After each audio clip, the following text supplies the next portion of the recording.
공장 관리자들의 절박한 눈빛, 노동자들의 분노, 그리고 책상 위 노란 파일들에 숨겨진 진짜 선의 사이에서 아누샤가 마주할 선택은 무엇일까?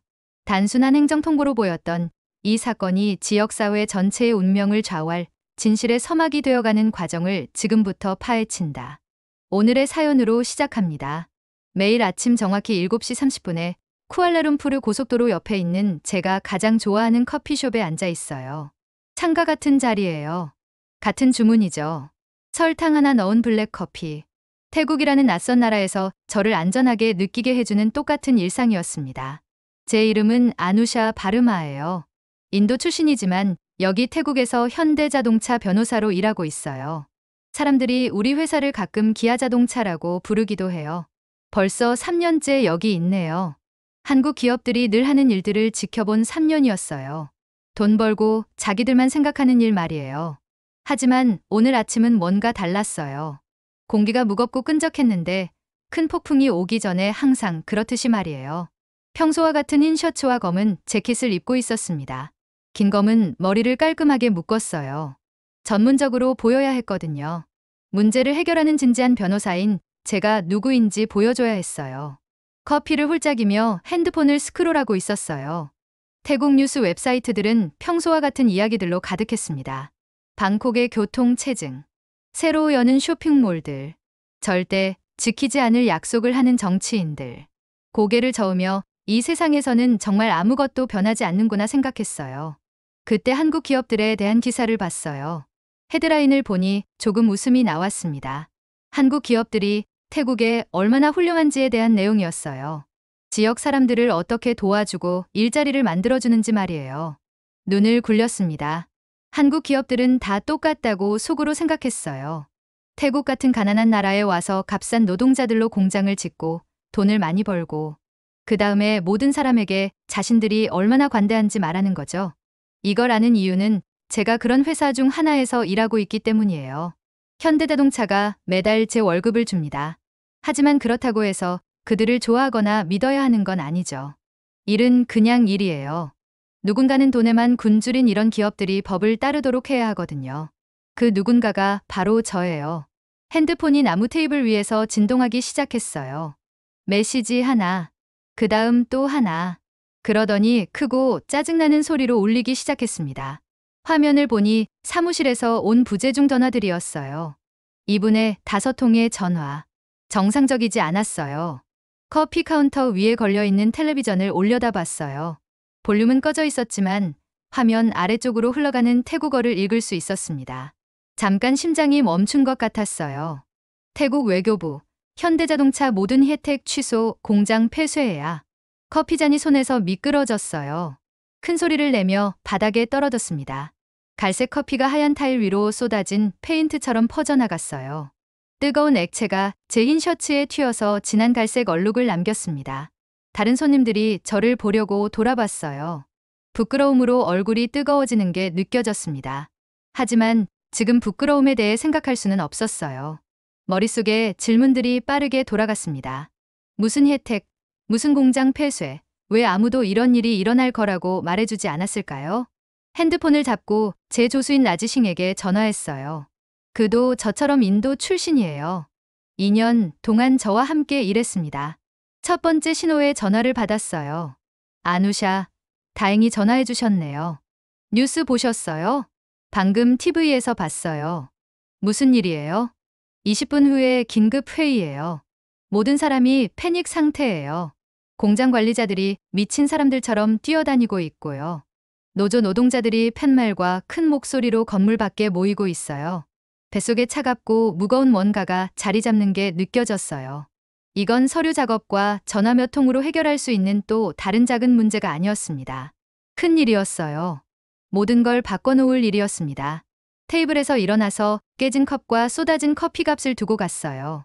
바리스타가 손을 흔들며 태국어로 뭔가 말했지만 그의 말에 집중할 수 없었어요. 머릿속이 세탁기처럼 돌고 있었습니다. 차로 걸어가면서 현대자동차를 위해 제출했던 모든 법률 문서들을 생각했어요. 검토했던 모든 계약서들, 한국 임원들이 장기 계획과 밝은 미래에 대해 얘기했던 모든 회의들. 정부가 어떻게 하룻밤 사이에 모든 걸 취소할 수 있을까요? 사무실까지 가는 길은 보통 15분 걸려요. 오늘은 1시간 같았습니다. 빨간 신호등 하나하나가 저를 더 불안하게 만들었어요. 느리게 움직이는 트럭 하나하나가 소리 지르고 싶게 만들었습니다. 사무실에 가야 했어요. 무슨 일이 일어나고 있는지 이해해야 했어요. 더 나빠지기 전에 이 문제를 해결해야 했습니다. 하지만 마음 깊은 곳에서는 이상한 기분이 들었어요. 어둠 속에서 걷고 있는데 그림자 속에 뭔가가 숨어서 여러분을 기다리고 있다는 걸 아는 그런 기분 말이에요. 3년 동안 현대자동차와 한국 기업들에 대해 모든 걸 안다고 생각하며 지냈어요. 3년 동안 누가 좋은 사람이고 누가 나쁜 사람인지 확신하며 지냈습니다. 만약 제가 모든 것에 대해 틀렸다면 어떨까요? 흐린 하늘을 배경으로 놓고 회색 비친 사무실 건물이 앞에 나타났어요. 정문 밖에서 작은 그룹들로 모여있는 사람들이 보였습니다. 어떤 사람들은 팻말을 들고 있었고 다른 사람들은 크고 환한 목소리로 이야기하고 있었어요. 모든 사람이 걱정스럽고 혼란스러워 보였습니다. 차를 주차하고 깊게 숨을 들이쉬었어요. 제 셔츠에는 여전히 커피 얼룩이 있었어요. 습한 공기 때문에 머리가 조금 헝클어져 있었습니다. 하지만 저는 아누샤 바르마예요. 변호사고요. 문제를 해결하는 게 제 직업입니다. 이번에는 어떤 종류의 문제를 다루게 될지 알아볼 시간이었어요. 건물을 향해 걸어가면서 이게 그냥 평범한 사무실의 하루가 될지 아니면 제 인생을 영원히 바꿔놓을 날이 될지 궁금했어요. 15층으로 올라가는 엘리베이터가 영원히 걸리는 것 같았어요. 버튼을 누르는 제 손이 조금 떨리고 있었습니다. 흰 셔츠에 묻은 커피 얼룩이 오늘 아침도 평범하게 시작됐었다는 걸 상기시켜주고 있었어요. 이제는 모든 게 달라졌습니다. 엘리베이터 문이 부드러운 띵 소리와 함께 열렸어요. 복도로 나가자마자 회의실에서 큰 목소리들이 들려오고 있었습니다. 유리벽을 통해 큰 나무 테이블 주변에 앉아있는 사람들이 보였어요. 어떤 사람들은 서서 손을 공중에 흔들고 있었고 다른 사람들은 머리를 손에 묶고 앉아 있었습니다. 깊게 숨을 들이쉬고 회의실을 향해 걸어갔어요. 제 하이힐이 대리석 바닥을 딸깍거리는 소리가 마치 뭔가 끔찍한 일로 카운트다운하는 시계 같았습니다. 문을 열자 모든 소음이 멈췄어요. 모든 사람이 저를 보려고 돌아봤습니다. 방 안이 뜨겁고 답답했는데 너무 많은 사람들이 너무 오랫동안 같은 공기를 숨쉬고 있는 것 같았어요. 류에이 구어가 테이블 맨 앞자리에 앉아 있었어요. 우리 공장장이고 여기서 20년 동안 일했습니다. 자동차 만드는 것과 노동자들 관리하는 것에 대해서는 모든 걸 알고 있어요. 하지만 오늘 그의 얼굴이 종이처럼 하얗게 보였습니다. 평소에 단정했던 검은 머리가 헝클어져 있었어요. 서류 뭉치를 들고 있는 손이 떨리고 있었습니다. 그 옆에는 파이살 이크발이 앉아 있었어요. 모든 공장 노동자들을 대변하는 사람이었습니다. 파이살은 수년간 기계와 함께 일해서 팔이 튼튼한 덩치 큰 남자예요. 평소에는 웃을 때 어두운 눈이 반짝거렸는데 오늘은 화가 나면서도 슬퍼 보였어요. 제 도수인 라지 싱이 구석에 앉아서 노트북을 빠르게 치고 있었어요. 저를 보자 작게 손을 흔들어줬습니다. 그의 불안한 미소가 제가 와서 이 난장판을 정리해주기를 기다리고 있었다는 걸 말해주고 있었어요. 평소 자리에 앉아서 테이블을 둘러봤어요. 모든 사람이 제가 모든 걸 고칠 수 있는 마법의 힘이 있는 것처럼 쳐다보고 있었습니다. 하지만 저는 전혀 마법 같지 않았어요. 무섭고 혼란스러웠습니다. 테이블 위에 흩어져 있는 서류들을 보니 공식 도장이 찍힌 정부 서신들이었어요. 최종 결정을 의미하는 빨간 도장들이었습니다. 변경 불가를 뜻하는 빨간 도장들이었어요. 서신 중 하나를 집어서 딱딱한 태국어를 읽어보려고 했어요. 단어들은 이해하기 어려웠지만 의미는 분명했습니다. 태국 정부가 현대자동차의 나라를 떠나라고 하고 있었어요. 하지만 왜일까요? 이 질문이 고무공처럼 제 머릿속에서 튀어다니고 있었어요. 회사들이 아무 이유 없이 나라에서 쫓겨나지는 않습니다. 이 이야기에는 분명 더 많은 게 있을 거예요. 파이사를 봤어요. 그의 큰 손이 테이블 위에서 주먹으로 꽉 쥐어져 있었습니다. 뭔가 말하고 싶어 하지만 참고 있는 게 보였어요. 노동자들이 그를 믿고 자신들을 대변해달라고 했는데 이제 수천 명의 무게를 어깨에 지고 있는 것 같아 보였습니다. 류웨이가 목을 가다듬고 말하려고 했어요. 처음에는 속삭임 같은 목소리였다가 점점 강해졌습니다. 정부에서 우리가 태국 문화를 존중하지 않는다고 해요. 돈 벌기만 신경 쓴다고 하고요. 중국과 베트남 회사들이 더 잘할 거라고 합니다. 뱃속에 차가운 뭔가가 자리 잡는 기분이었어요. 심각한 비난들이었습니다. 하지만 익숙하게 들리기도 했어요. 3년 동안 제가 한국 기업들에 대해 생각해온 것과 똑같은 소리였거든요. 어쩌면 태국 정부가 맞을지도 몰라요. 어쩌면 현대자동차가 정말 지역 노동자들을 이용만 하는 또 다른 욕심 많은 외국 기업일지도 모르고요. 어쩌면 이 결정에 맞서 싸우려고 시도조차 하지 말아야 할지도 몰라요. 하지만 그때 류에이의 얼굴을 다시 봤어요. 소중한 뭔가를 잃은 사람 같아 보였습니다. 뭔가 잘못한 걸 들킨 사람의 얼굴이 아니었어요. 진심으로 혼란스러워하고 상처받은 사람의 얼굴이었습니다. 의자에서 일어났어요. 공장이 내려다 보이는 큰 창문으로 걸어가는 동안 모든 사람의 시선이 저를 따라왔습니다. 아래쪽에서 수백 명의 노동자들이 주차장에 모여 있는 게 보였어요. 어떤 사람들은 태국어가 쓰인 팻말을 들고 있었고, 다른 사람들은 그냥 작은 그룹으로 서서 대화하며 걱정스러워 보였습니다. 공장 바닥을 봐야겠어요. 제가 말하는 소리가 들렸어요. 노동자들과 직접 이야기해야겠습니다. 방이 다시 조용해졌어요. 라즈가 노트북 치는 걸 멈췄습니다. 류웨이가 놀란 표정을 지었어요. 파이살이 눈썹을 치켜 올렸습니다. 현대자동차에서 일한 3년 동안 실제로 자동차를 만드는 공장에 가본 적이 한 번도 없었어요. 사무실에 머물면서 계약서를 읽고 서류를 정리하고 있었습니다. 이 회사에서 실제로 일어나는 진짜 일들과는 거리를 두고 있었어요. 하지만 오늘은 달랐어요. 오늘은 책상 뒤에 숨어서 무슨 일이 일어나고 있는지 안다고 척할 수 없었습니다. 이 문제를 해결하는 데 도움이 되려면 제 눈으로 직접 모든 걸 봐야 했어요. 류웨이가 천천히 의자에서 일어났어요. 55세보다 더 나이 들어 보였습니다. 고개를 끄덕이고 문 쪽으로 걸어갔어요. 따라오세요. 그가 조용히 말했습니다. 봐야 할 것들이 있어요. 놀랄 만한 것들이요. 엘리베이터를 향해 걸어가면서 공장에서 어떤 놀라운 일들이 저를 기다리고 있을지 궁금했어요. 좋은 놀라움일까요? 나쁜 놀라움일까요? 현대자동차가 제가 생각했던 그대로라는 증거를 찾게 될까요? 돈만 신경 쓰는 이기적인 회사라는 증거를요? 아니면 제가 믿고 있던 모든 걸 바꿔놓을 뭔가를 발견하게 될까요? 엘리베이터 문이 닫히고 공장 바닥으로 내려가는 여행이 시작됐어요. 반짝이는 엘리베이터 문에 비친 제 모습은 셔츠에 커피 얼룩이 묻고 얼굴에 걱정 주름이 진 여자였습니다. 자신과 주변 세상에 대해 중요한 뭔가를 알게 될 사람 같아 보였어요. 엘리베이터가 부드럽게 멈췄어요.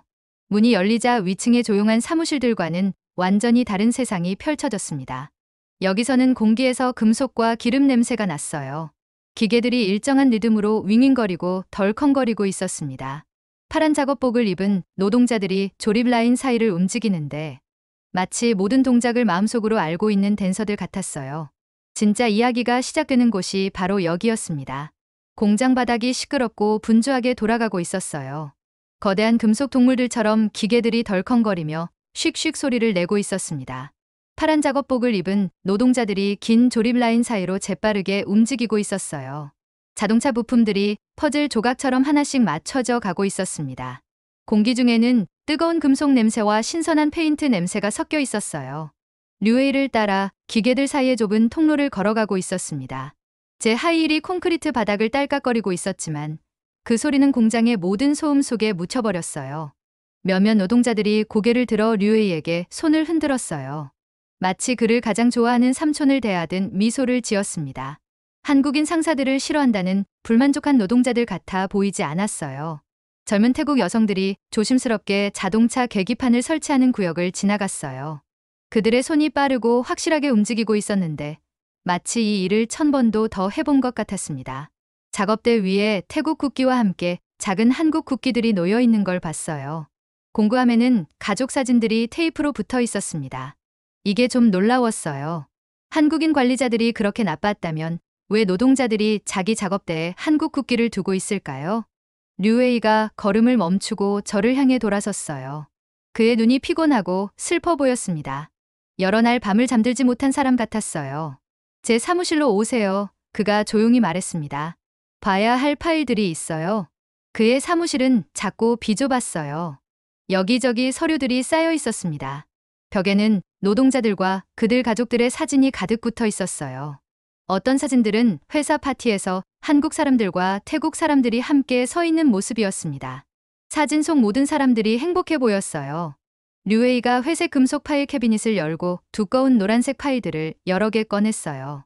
파일들이 낡고 달아 보였는데 여러 번 열어본 것 같았습니다. 그가 그 파일들을 책상 위에 무겁게 내려놓았어요. 이건 회사가 태국에서 한 일들이에요. 그가 말했습니다. 아마 모르셨을 거예요. 책상 건너편 의자에 앉아서 첫 번째 파일을 열었어요. 안에 들어있던 서류들이 손에서 중요하고 묵직하게 느껴졌습니다. 한 장 한 장이 제가 들어본 적 없는 프로젝트들의 숫자와 보고서들을 보여주고 있었어요. 첫 번째 문서는 현대희망병원이라는 곳에 대한 내용이었어요. 숫자들을 자세히 읽어봤습니다. 병원 침대 250개, 운영비로 매년 60억 원, 지역의 가난한 가정들을 위한 무료 의료 서비스. 심장이 빨리 뛰기 시작했어요. 다음 페이지를 넘기니 병원 사진들이 나왔습니다. 유리창과 깨끗한 하얀 벽을 가진 크고 현대적인 건물이었어요. 한 사진에서는 하얀 가운을 입은 한국 의사들이 태국 간호사들과 함께 일하고 있었습니다. 팔에 붕대를 감은 작은 아이를 치료하고 있었어요. 두 번째 파일은 더욱 놀라웠어요. 현대국제학교에 대한 정보가 들어 있었습니다. 서류를 보니 현대자동차가 지역 아이들을 위해 학교를 지었다고 나와 있었어요. 이 학교는 유치원부터 고등학교까지 수업을 가르쳤습니다. 가난한 가정의 아이들 400명이 매년 무료로 교육을 받고 있었어요. 학교 사진들을 봤어요. 깔끔한 교복을 입은 태국 아이들이 새 컴퓨터가 있는 깨끗한 책상에 앉아 있었습니다. 한국과 태국 선생님들이 밝은 교실에서 함께 일하고 있었어요. 사진 속 아이들이 자랑스럽고 행복해 보였습니다. 세 번째 파일을 보니 손이 떨렸어요. 자동차 부품을 만드는 30개의 태국 지역 회사 목록이 나와 있었습니다. 각 회사 이름 옆에는 현대자동차가 무료로 제공한 새로운 기계와 기술에 대한 자세한 내용이 적혀 있었어요. 태국 노동자들이 첨단 제조 기술을 배우는 훈련 프로그램도 있었습니다. 어떤 노동자들은 특별 교육을 받기 위해 몇 달 동안 한국에 가기도 했어요. 파일들을 닫고 류웨이를 올려다봤어요.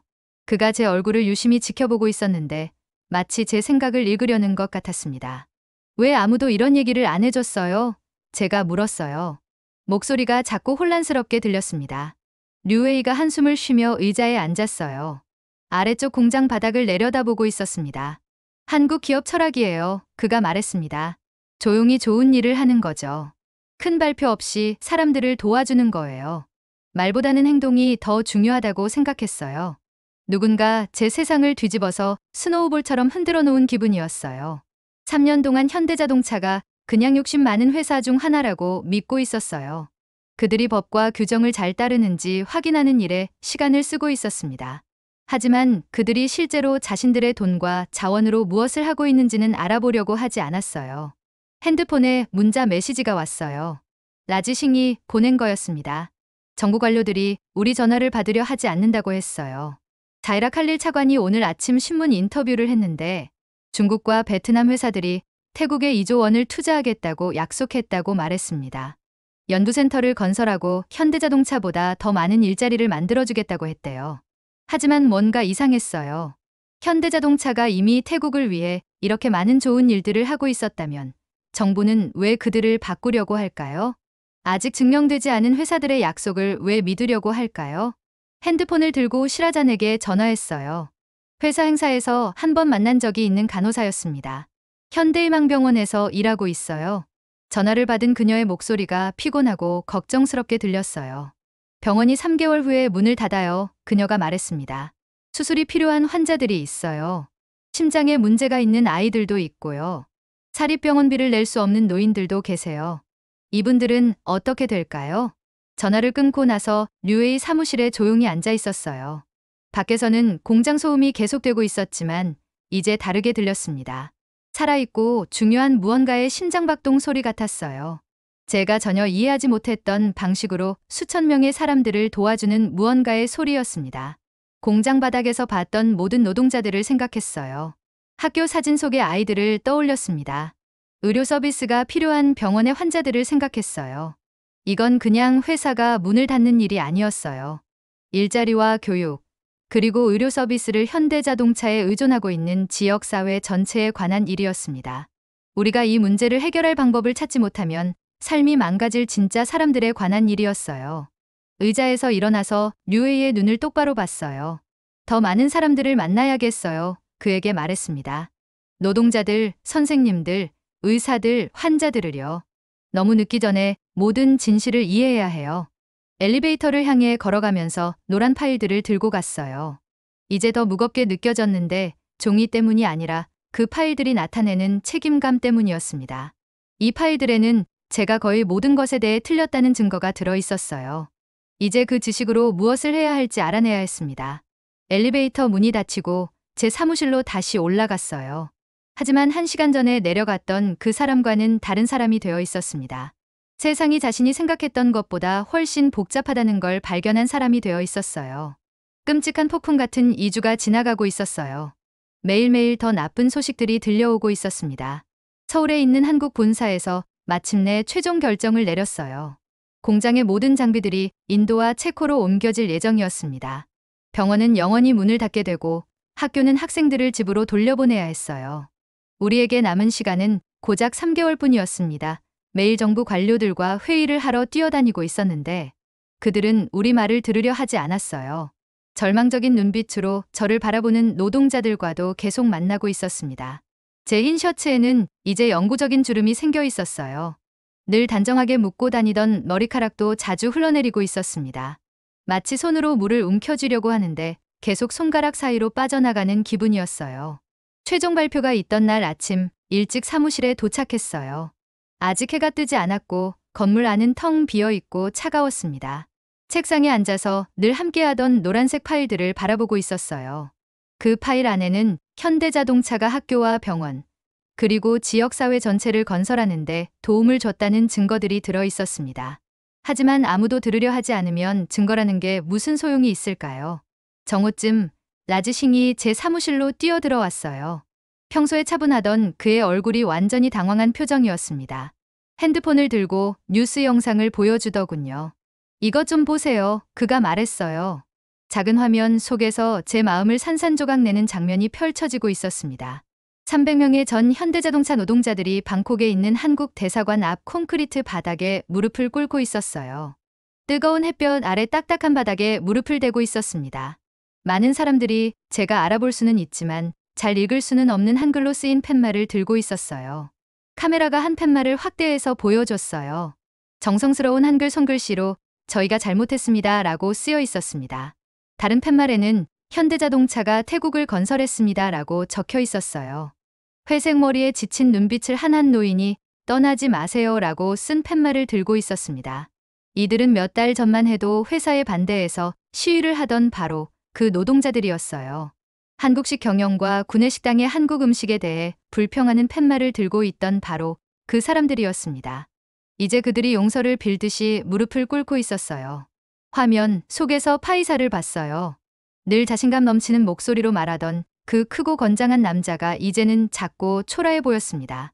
뉴스 기자에게 말하면서 눈물이 볼을 타고 흘러내리고 있었어요. 우리가 이해하지 못했어요. 그가 조용히 말했습니다. 작은 것들에 대해서만 불평하고 큰 것들은 무시했어요. 이제야 우리가 무엇을 잃게 되는지 알겠습니다. 노트북을 닫고 두 손으로 머리를 감쌌어요. 제 인생에서 가장 큰 실패 같은 기분이었습니다.